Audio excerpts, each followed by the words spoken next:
యోగాతో బరువు తగ్గటం సులభం కేవలం 21 రోజుల్లో.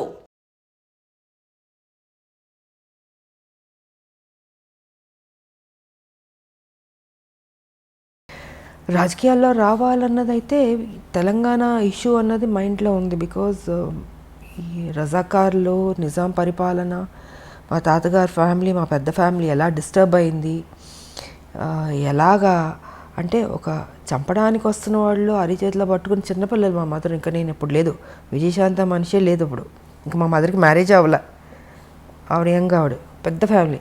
సో అక్కడి నుంచి చంపడానికి వస్తున్నారనేప్పుడు మా తాత ఏం చేశారు, ఆస్తి మొత్తం ఏటూరు నగరం మొత్తం వదిలి చెన్నైకి వెళ్ళిపోయారు. ఏం చేస్తారు, ఇంకా నా కుటుంబాన్ని బతికించుకోవాలని దీంతో అందరిని తీసుకుని చెన్నైకి వెళ్ళిపోయి ఇంకా అక్కడ ఉండి, దాని తర్వాత అందరు పెద్దోళ్ళు అయ్యి ఒక కథ. ఇంకా మా పిన్ని ఆవిడ ఈ సినిమాలు, దాని తర్వాత మా మ్యారేజ్, మా మదర్కి మ్యారేజ్ అవ్వడం, ఆ తర్వాత విజయశాంతి పాత్ర ఎప్పుడో వచ్చింది. ఒక అమ్మాయి పుట్టి, అప్పుడు హైదరాబాద్లో ఉండేవారు మా మదర్ ఫాదరు, డాడీ ఇక్కడ జాబ్ చేస్తూ ఉండేవారు. సో మా మదర్ ఇక్కడ కన్సీవ్ అయింది ఆవిడ, అండ్ డెలివరీకి చెన్నైకి వెళ్ళింది అప్పుడు.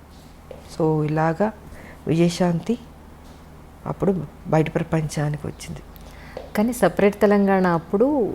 సో అలాగా దీంతో నాకు మా మదరు ఒక సర్టన్ టైంలో ఇలా అలా చెప్పి మామూలు కూర్చుంటాం, మదర్ నేను కూర్చుని మాట్లాడుకుంటున్నప్పుడు ఏంటంటే ఆవిడ చిన్నప్పుడు ఏం జరిగింది, రజాకార్లు, నిజాం పరిపాలన, ఇవన్నీ చెప్తూ చెప్తూ చెప్తూ ఎక్కడో తెలియని ఒక విత్తనం పడింది బుర్రలో. సరే ఆ సాఫ్ట్ కార్నర్ అలా అలా వచ్చి ఒక స్టేజ్లో తెలంగాణ అన్న దీని మీద ఒక టాపిక్ వచ్చినప్పుడు ఇంకా మా హస్బెండ్ కూడా yes you have to do అన్నది. ఇంకా ఆయన నన్ను టైం వచ్చింది, ఎంటర్ ది డ్రాగన్ లాగా వార్ ఫీల్డ్లోకి దిగు అన్నది ఇంకా ఆయన చెప్పడం, మనం దిగడం మొదలుపెట్టాం. 1998 జనవరి 26 బీజేపీలో చేరడం జరిగింది. కానీ బాలకృష్ణ గారితో, చిరంజీవి గారితో ఎక్కువ సినిమాలు చేశారు. ఆల్మోస్ట్ 17-18 సినిమాలు దగ్గర దగ్గర. ఒక సినిమా అటు ఇటులో. చిరంజీవి గారితో ఎక్కువ, బాలయ్యతో ఇద్దరు ఎక్కువ. జస్ట్ 1 or 2 మూవీస్, పెద్దగా డిఫరెన్స్ కూడా అయింది. అయితే నిప్పురవ్వ సినిమా తర్వాత మళ్ళీ బాలకృష్ణ గారితో చేయకపోవడానికి అంటే తర్వాత స్టోరీ ఏమి సెట్ కాలేదంటారా? తర్వాత చేయకపోవడానికి కానీ ఎవరితో చేయకపోవడానికి కాదమ్మా, పరిస్థితులను బట్టి ఆ రోజుకి వేరే సినిమాల కమిట్మెంట్లను బట్టి. ఇప్పుడు ఒక సినిమా వచ్చినప్పుడు మనం చేయగలుగుతాం, బాగుంటే చేస్తాం.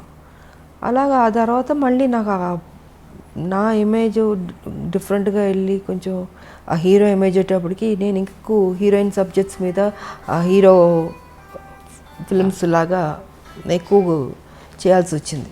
సో కుదరలేదు నాకు, ఇంకా రెమ్యునరేషన్లు పెరిగిపోయినాయి. ఎగ్జాక్ట్లీ హైయెస్ట్ రెమ్యునరేషన్ తీసేసుకున్నాను. సో న్యాచురల్గా నేను ఒక హీరో అయిపోయాను కాబట్టి ఇంకా నా సినిమాలు నేను చేసుకుంటూ ముందుకు వెళ్ళాల్సి వచ్చింది. అలాగా గ్యాప్ వచ్చింది, అంతేగాని ఇంకేంటి. ఒక హీరోయిన్గా అప్పటి వరకు హీరో పక్కన హీరోయిన్గా యాక్ట్ చేసిన ఒక హీరోయిన్, టాప్ మోస్ట్ హీరోయిన్. మీరు ఆల్మోస్ట్ టాప్ మోస్ట్ హీరోలు అందరితో కలిసి మీరు వర్క్ చేశారు. 60 మంది ఉంటారు అనుకుంటా, బహుశా 60 మంది హీరోలతో అనుకుంటారు. ఎగ్జాక్ట్లీ అంటే కొత్త వాళ్ళు, చిన్నవాళ్ళు, మా అందరూ ఆల్ అండ్ ఆల్. సో అలాంటి ఒక హీరోయిన్ తర్వాత మిమ్మల్ని బేస్ చేసుకుని స్టోరీస్ రావడం అనేది మొదలయ్యేది. దాని తర్వాత అలాంటి హీరోయిన్ని మళ్ళీ ఒక హీరో పక్కన పెట్టడం అని అంటే అది ఆల్మోస్ట్ ఇద్దరు హీరోల బరువు, ఒక మాట చెప్పాలంటే. అది కథాపరంగా కానీ ఆర్థికంగా అంటే హీరో ఇమేజ్ వచ్చిన తర్వాత కూడా గ్యాంగ్ లీడర్ చేశాను కదా. గ్యాంగ్ లీడర్ చేశాను, మెకానికల్ అల్లుడు చేశాను. సో చేశాను నేను, బట్ ఎక్కువ దాని మీద నేను ఫోకస్ పెట్టాను. ఇంకా హీరో ఇమేజ్ ఒకటో రెండో తప్ప, ఇంకా దాని తర్వాత కుదరలే. ఒక హీరోయిన్కి హీరోయిన్ సెంట్రిక్ మూవీస్ రావడం అనేది ఇక అది పీక్ పరాకాష్ట అంటారా మీ ఉద్దేశ ప్రకారం? అంతే కదా. నేనే ఊహించుకోలేదు అసలు నా లైఫ్లో ఇలాగ ఒక హీరో ఇమేజ్ వస్తుంది, నేను యాక్షన్ సినిమాలు చేస్తాను, ఎంత రిస్క్ తీసుకుంటాను, ఎంత హైయెస్ట్ పేడ్ హీరోయిన్ అవుతాను, నేను నా లైఫ్లో నేను ఊహించలేదు. నిజంగా అది గాడ్ గిఫ్ట్ అనే చెప్పాలి. ఇప్పటికి ఇది ఎలా జరిగిందో నేను అనుకుంటాను అప్పుడప్పుడు కూర్చున్నప్పుడు, ఇది నిజమేనా, ఇది ఎంత మాయా ఒక్కోసారి. బట్ అది మాయే, లైఫ్ అంటే మాయే. ఏం ఉండదు. ఉన్నంతసేపే నాది అది ఇది అనుకుంటాం. చనిపోయిన నెక్స్ట్ మూమెంట్ ఎప్పుడు బాడీ తీసేస్తారు అనుకుంటారు. సో ఏది తీసుకెళ్ళాం మనం. ఒకటే తీసుకెళ్ళేది, ఒక మంచి పేరు ఒకటే తీసుకెళ్తాం. ఉన్నంత వరకు మంచి చేసామా, ఎగ్జిట్ అయ్యామా, అదే చూసుకోవాలి. 10 మందికి ఉపయోగపడాలి, ఆ హెల్పింగ్ నేచర్ ఉండాలి. ఏది తీసుకెళ్ళినప్పుడు ఎందుకు స్వార్థం ఎందుకు ఉండాలి, ఎందుకు పిసినారులా ఉండాలి? 10 మందికి అన్నం పెట్టండి, కష్టం ఉన్న వాళ్ళని ఆదుకోండి. మీరు చనిపోయేటప్పుడు ఏమో తీసుకెళ్ళరు కదా, మరి ఎందుకు ఆ మెంటాలిటీ ఎందుకు అలా ఉంటుంది మీకు? అది కరెక్ట్ కాదనేది నేను చెప్పదలుచుకుంది. 10 మందికి ఉపయోగపడి 10 మందికి కష్టంలో ఆదుకున్నా అనుకో, మనం చనిపోయిన తర్వాత అయ్యో మంచోళ్ళ ఆవిడ, మంచిది, మంచి చేసింది, అదొక్కటే తీసుకెళ్తాం. నిజం. మనకు కూడా తృప్తి ఉంటుంది జీవితంలో. బతికున్నంత వరకు మంచి చేసాము, దేవుడా నాకింత చేస్తావు, నేనేం చేశాను, సమాజానికి ఏం చేశాను అన్నది ఉంటుంది కదండి. సో ఆ సమాజానికి ఏం చేయాలన్నది రాజకీయ పరంగా చేయగలుగుతాం, లేదా సోషల్ వర్క్ చేయగలుగుతాం. సోషల్ వర్క్ చేశాను, రాజకీయ పరంగా నేను చేసుకుంటూ వెళ్ళాను. బట్ దాని పెద్ద ఆర్భాటంగా పబ్లిసిటీలు చేసుకుని నాకు నచ్చదు. మొన్న కూడా మీ పుట్టినరోజు నాడు ఎంతమంది వచ్చారు మ్యామ్ ఆ రోజు? నేను చెప్పాను, నేను చూపించుకోను. అవును, నాకెందుకు అది, నాకు అది పబ్లిసిటీ చేస్తుంటే నువ్వు నిజంగా సేవ చేసినలాగా ఉండదు, స్వార్థం కోసం అన్నట్టు ఉంటుంది. సో అందుకే వదిలేయండి, నాకు తోచింది నేను చేసుకుంటూ వెళ్ళిపోతుంటాను అన్నది నా ఆలోచన విధానం. తల్లి తెలంగాణ పార్టీ కింద మీరు చాలా వైద్య సేవలు కూడా అందించారు అప్పట్లో. సో దాని గురించి కూడా ఎక్కడ మీరు ఎప్పుడూ చెప్పుకోలేదు. అదే నేను చెప్పనమ్మా, చదివించేవాళ్ళని చదివిస్తాం, ఇంకా ఆర్థిక పరంగా అందిస్తాం, ఇవి చాలా రకరకాలు ఉంటాయి, మళ్ళీ చెప్పుకోవడం ఎందుకు, వేస్ట్.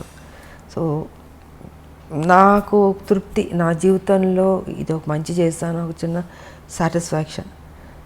నాకు ఎవరికైనా ఏదైనా చేస్తే ఎందుకో తెలియదు, ఒక ఆనందం వస్తుంది. నాకు చేసుకోవడం కన్నా ఎదుటోళ్ళు చేస్తే సంతోషపడతాను నేను. సో నా లైఫ్ పద్ధతి అది. మ్యామ్, తర్వాత రౌడీ ఇన్స్పెక్టర్ సినిమా అప్పుడు మీ ఫ్యాన్స్ కర్నూలు జిల్లాకు మీరు వెళ్ళినప్పుడు మూవీ పరంగా అక్కడ ఎంతోమంది తండోపతండాలుగా విజయశాంతి గారిని చూడడానికి వచ్చేసినప్పుడు చాలా ఉద్రిక్త పరిస్థితులు నెలకొన్నాయి అప్పట్లో. బాలకృష్ణ గారు మిమ్మల్ని ఆ సిచ్యువేషన్ నుంచి లోపలికి తీసుకొచ్చి వాళ్ళందరినీ చాలా కంట్రోల్ చేశారని చెప్పని విన్నాను. అంటే అది ట్రైన్లో పాట ఉంది కదా, పాట నంద్యాల అనుకుంటాను. అది చేస్తుంటే క్రౌడ్ విపరీతంగా వచ్చేసి అసలు ట్రైన్ ఆపేశారు. నాకు ఆ రోజు కొంత ఫీవర్ వచ్చిందంటే డేలో మొత్తం పాట చేస్తూ విపరీతమైన ఎండ, జ్వరం వచ్చి అయిపోయింది, పాట అయిపోయింది. మళ్ళీ హైదరాబాద్ షిఫ్ట్ అవుతుంది, ఇక్కడ వేరే సాంగ్కి. సరే చేస్తుంటే పడుకుంటే ఒకటే అరుపులు, జనాలు భయంకరం, అసలు మామూలు కాదు. ట్రైన్ ఆపి విజయశాంతి బయటికి రావాలి, గొడవ చేశారు. ఇంకా అప్పుడు బాలకృష్ణ తను వెళ్ళి ట్రై చేసి చెప్తున్నాడు, అయినా కూడా లేదు, రావాలంటే నిద్రపోతున్నాను నేను.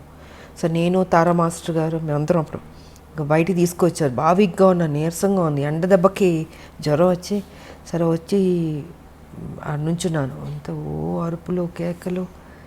ఐ థింక్ 1.5 hours ట్రైన్ అయిపోయింది, కదలనప్పులే. మొత్తం పట్టాల మీదకి వచ్చేసి జనాలు అడ్డంగా అసలు ఇసుకేస్తారు వాళ్ళంత జనాలు వచ్చారు.